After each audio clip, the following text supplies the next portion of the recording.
Hello, dear guests. I am proud to present a video of one of my favorite legends here in the island. It has a little bit of my personal touch in it, so I hope you enjoy, and I'll see you later in the credits.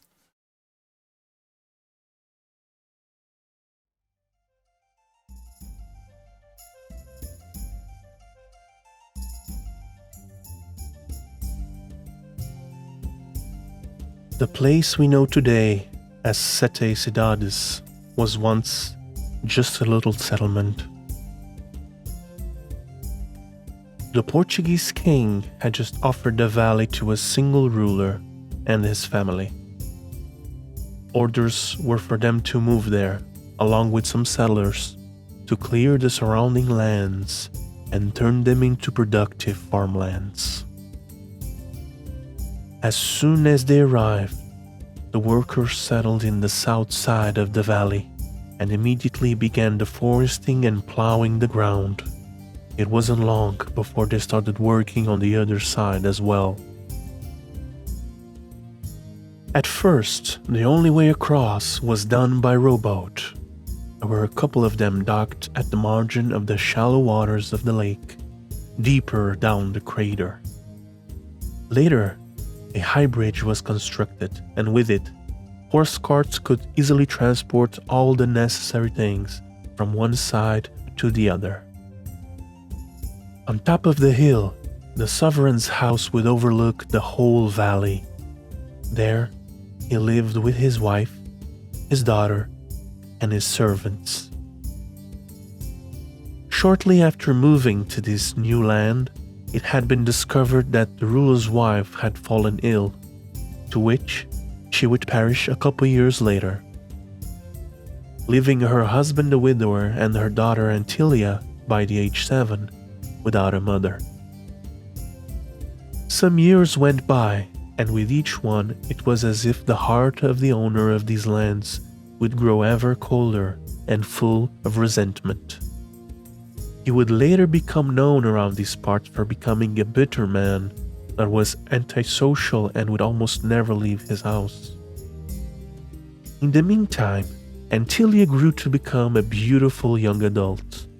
She would often get praise for her gorgeous blue eyes that were said to be the color of the sky, and her light brown hair that was long and had light tones of caramel. She would become known around the village for being a very sweet and lively person that loved nature.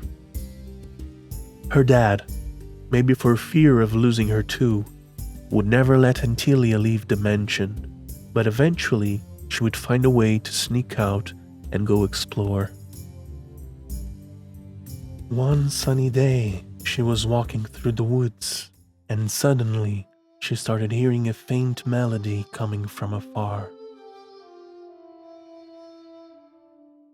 Curious, she decided to follow the sound to see where it was coming from, and kept going until she reached the top of the woods, where she could see into a little crater surrounded by trees that had some pastures inside. From there, she could see that there was a herdsman watching over his animals while playing a flute. After further inspection, she noticed he was a young man about her age, eyes green like algae, and the music he was playing sounded so beautiful. Antilia kept coming there to watch him play music for a few days, until one day she stepped on a mossy branch and fell down in a bush. Hearing all this noise, the herdsman stopped playing and went to check who or what was there, and found her scraping off from her little fall.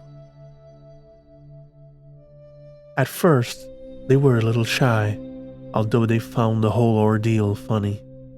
He obviously figured out she was the famous Antilia, daughter of the ruler of the land, and of course she knew she wasn't supposed to talk to strangers in the woods. But neither of them cared, so both started talking about how they loved nature and animals, and soon they would meet almost every day, until eventually they fell in love with each other.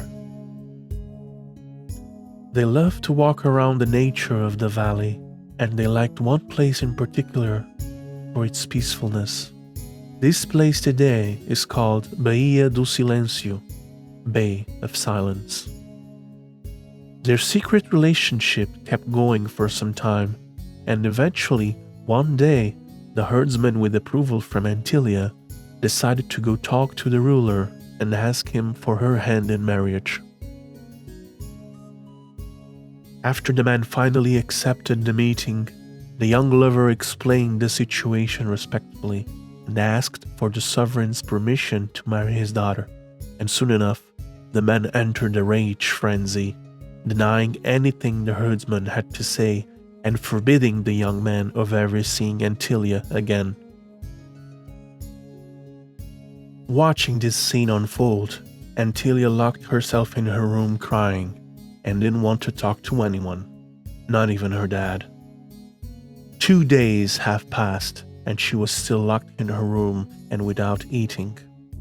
Moved by this gesture and fearing she might take her own life, the ruler talked to Antilia and allowed her to have one last day with the herdsman so they could say goodbye to each other properly. The couple spent the day with a short walk around the valley. They sat down, had a small picnic in their favorite quiet spot, and by the end of the afternoon, they sat down on the bridge. The weather started shifting. A storm was coming. The couple, knowing that their time together was close to an end, hugged themselves and couldn't contain their tears anymore.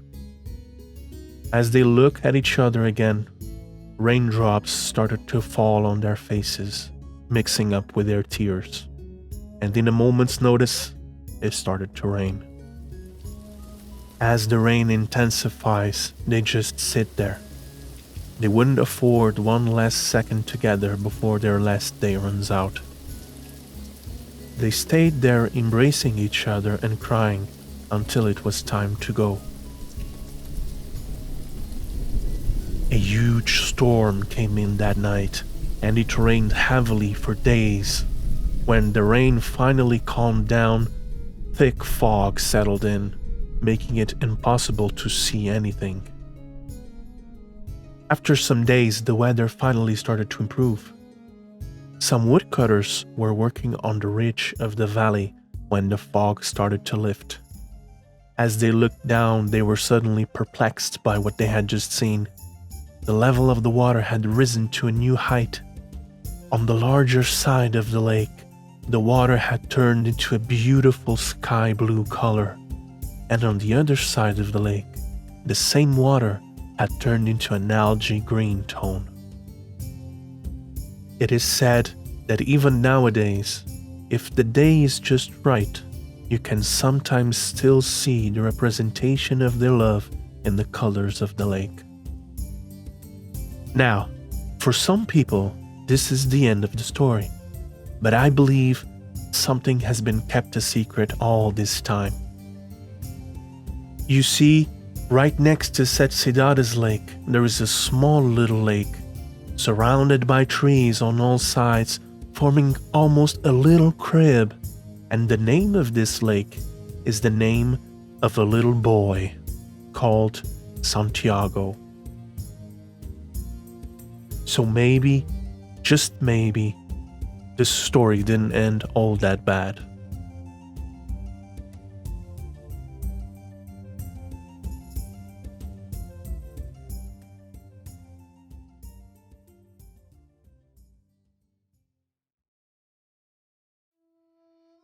Hello again, I hope you enjoyed. I had a blast making this.